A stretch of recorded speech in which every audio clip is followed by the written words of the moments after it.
a mente agradece.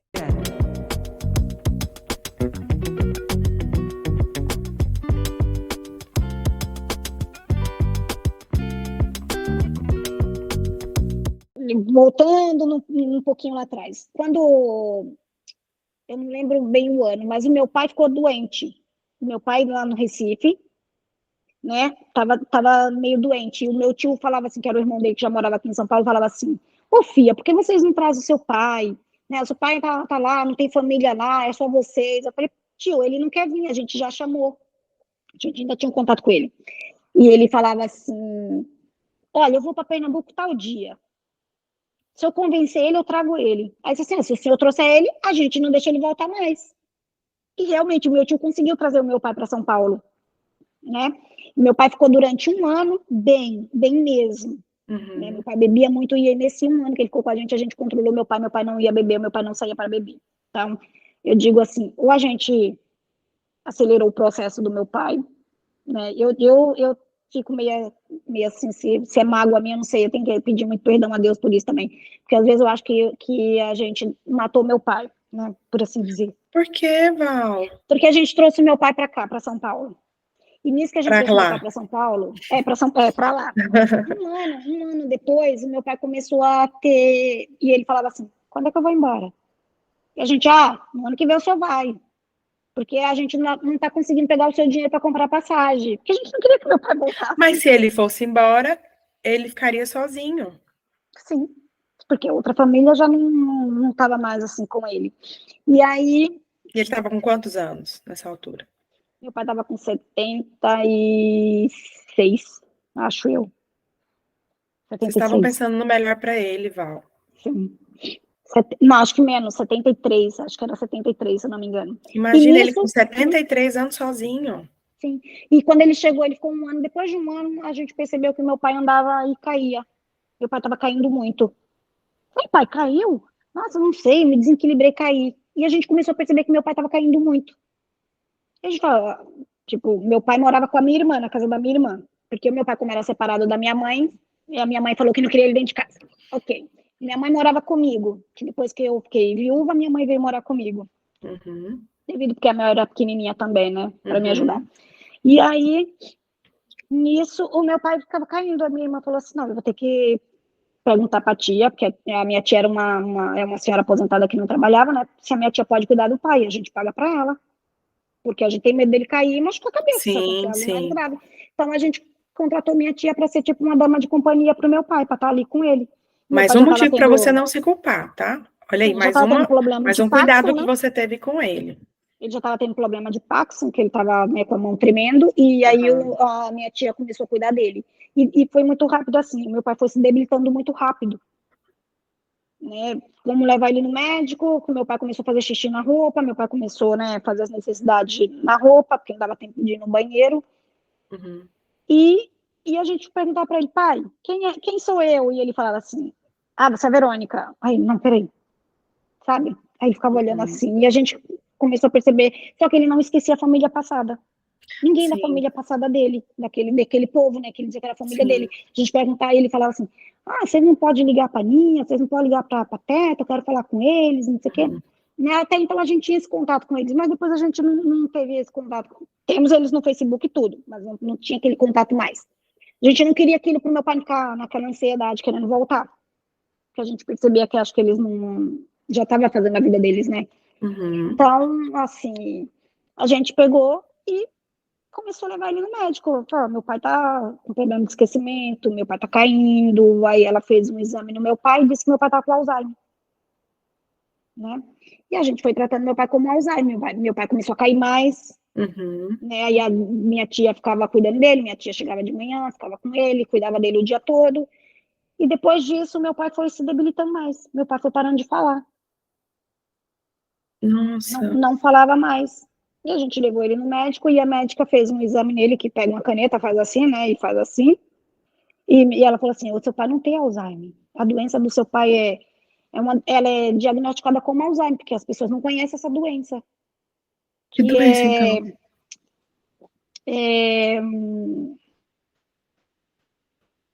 é como que é? Paralisia supernuclear. Nunca tinha ouvido falar disso. Para mim, Nunca ouvi supernuclear falar. sei lá, né? É É, uma paralisia supernuclear. E a gente perguntou como que é isso, e ela tinha falou que tratamento, né? ela disse assim que é difícil, porque assim, tinha que fazer muita fisioterapia, porque os nervos dele iam começar a atrofiar, né? Os órgãos do meu pai estavam sendo comprimido por dentro, estava sendo comprimido, Nossa, então ia comprimir lá por dentro, por isso que ele já não falava mais, porque as cordas vocais dele já estavam sendo comprimidas. Meu pai comia, ele engasgava. Tudo que meu pai comia, ele engasgava, e nesse engasgo ele podia até morrer, né? sim, porque não Então, tinha ali nem a sim. força muscular, né, para Os braços engolir. dele já estavam começando a ficar rijo, assim, a gente não conseguia tanto esticar, então a gente fazia fisioterapia, né, com ele. E nessa época eu lembro que Nossa, ele essa morava com a minha médica foi irmã. bem precisa, hein? Sim. Nessa época eu lembro que ela morava com a minha irmã e a minha irmã tinha escada para descer. E eu falava assim para ela, Vera, traz o meu pai para morar na minha casa. E aí ela falou assim: "Ah, mas a mãe não vai aceitar". Eu falei: "Minha mãe não tem que aceitar. Não, é Meu pai nessas tá condições, doente. sim. Meu pai tá doente". E assim, minha mãe tinha uma boa relação com meu pai. Eles não discutiam, não brigavam. Meu pai ia visitar a gente, ia na minha casa, sabe? Festa, tudo. Minha mãe nunca reclamou.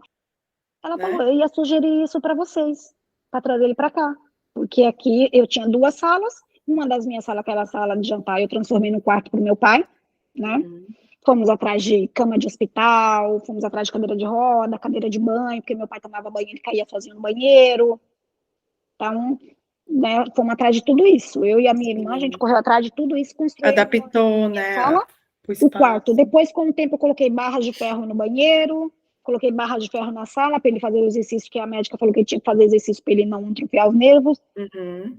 Só que isso foi em um ano, isso foi muito rápido, sabe assim? Foi E muito Val, rápido. então, nesse período, então, por exemplo, que você colocou as barras de ferro, só para eu entender, e talvez ele surja dúvidas do pessoal que está nos assistindo.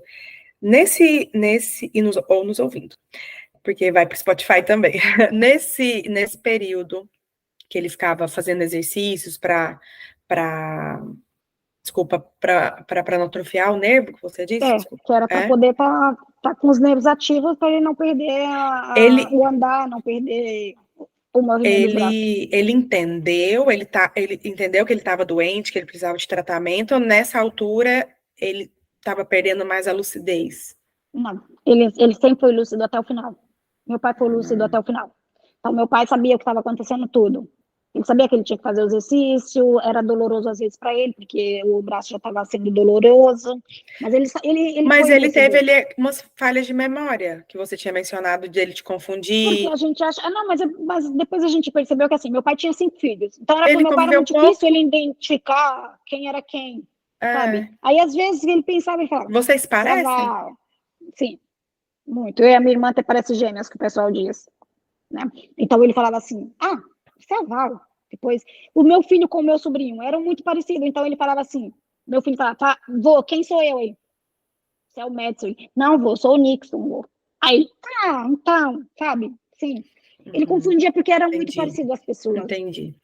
E depois a gente foi perceber isso depois, né? Que ele não estava esquecendo a gente, ele só tinha essa dificuldade.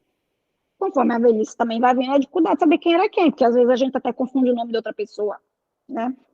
E aí a médica falou, né, que essa doença não tem como ser diagnosticada com esse nome, ela é diagnosticada como Alzheimer. Mas ela falou, seu pai não tem Alzheimer, né? E aí depois disso, ele começou a atrofiar. E foi na época que eu vim para Portugal, E tinha né? medicamentos para pelo menos desacelerar esse Sim, sim, processo? tinha Ai, que medicamento, mas a bom. médica falava que era com o tempo, né? Era só com o Uhum. tempo. Foi Mas muito mesmo assim rápido. ele tomou esses medicamentos. Sim, sim. Meu pai sempre tomou os medicamentos, sempre foi na terapia, sempre foi fazer os exercícios, tanto lá como em Fisioterapia, né? casa. Sim, fez a fisioterapia tanto lá como aqui, tanto Uhum, em casa como no estabelecimento lá do idoso. entendi. Então, eu, os meus irmãos, a gente se mobilizou para estar, assim, conciliando o horário de trabalho. Nessa época foi bom porque a Márcia morava fora, então eu tive muito tempo para cuidar do meu pai, Uhum, né? Então, tinha o meu irmão ali também, que trabalhava numa creche que era na mesma rua, então meu irmão descia, ficava um pouco com ele na hora do almoço, para dar comida. Minha outra irmã era também na hora de almoço, ia lá, ficava um pouco com ele. Depois a outra chegava, que era a Verônica, 4 horas da tarde ficava com ele, eu chegava um pouco mais tarde, já passava a noite com ele. Então, foi assim, o processo da gente foi bem assim, isso uhum. durante um ano. eu vim para Portugal e as coisas ficou mais pesadas para eles lá. Eu queria pagar uma pessoa para cuidar dele, mas elas não aceitaram, né? Que achavam que era muito caro pagar uma enfermeira para estar com ele, porque elas cuidavam. Então, eu cheguei em 2017, em agosto, em outubro meu pai faleceu. Então, eu não tinha como sair daqui correndo para lá. Sim. Porque meu pai recém-chegado. Meu pai faleceu à noite. Até eu pegar uma passagem de avião, teria que ser para o outro dia. E nessa época eu lembro que a TAP acho que só fazia voos à noite. Se eu não me engano, era isso. Então não dava para eu ir à noite. Eu não tinha como chegar lá e fazer nada, porque, tipo assim, eu só ia chorar com os meus irmãos, né? Eu falei, o que eu posso ajudar, eu vou ajudar daqui. Uhum. Mas foi uma coisa assim, porque meu pai foi internado com parada cardíaca, meu pai teve 5 paradas cardíacas. E aí o médico falou para minha irmã assim, sempre a Verônica, né? Que sempre foi mais como se fosse a cabeça da casa. Então, meu pai chegou nela e falou assim, olha, isso é um processo muito doloroso para o seu pai, ficar reanimando ele. Seu pai não vai voltar a viver como era antes. Seu pai não vai sair mais do hospital. Então, é um processo doloroso cada vez que ele tem essa parada cardíaca, a gente está reanimando ele, porque é doloroso para ele. Então, a gente quer saber se a gente deixa fazer essa passagem ou se vocês querem continuar reanimando. E aí, as minhas irmãs teve que conversar com os irmãos, né? Uhum. Para decidirem o que tinha. E imagina, só poderia fazer alguma coisa se eu decidisse, porque eles já tinham decidido lá.